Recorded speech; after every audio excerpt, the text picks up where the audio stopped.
तर गाईज आता आपण तुम्हाला मी पूर्ण अशी बाग फिरून दाखवे। तर बघा कमेंटमध्ये सांगा कशी वाटली आंबराई, आमची सांगलीची आंबराई।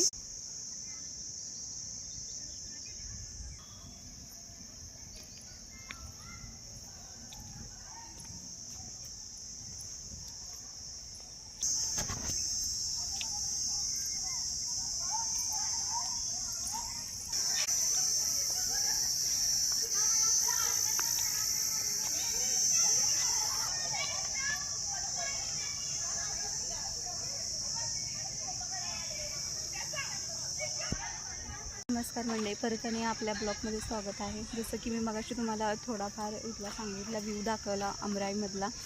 जशी आंबराईची सुरुवात ही महाराजे पटवर्धन यांनी केली होती। तिथं सुरुवातीला पहिला थोडे आंब्याची झाडे वगैरे होती। आता आंब्याची झाडे कमी दिसतात पण नारळाची झाडे आहेत, पण झाडे आहेत हे महत्त्वाचं आहे।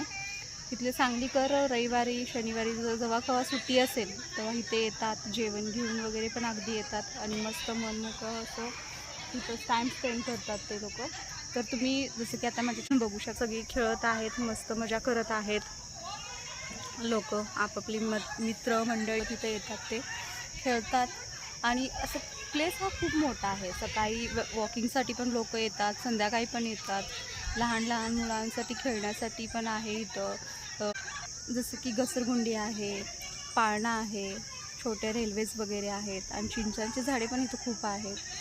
पोरं लहान वगैरे सगळी इथं मस्त मनमोकळे खेळू शकतात आणि जागा खूप चांगली आहे। जेव्हा कधी तुम्ही सांगलीला येशील तेव्हा एकदा विजिट द्या आंबराईला, पण मस्त आहे। तुम्हाला इथं आल्यानंतर एकदम मन प्रसन्न वाटेल।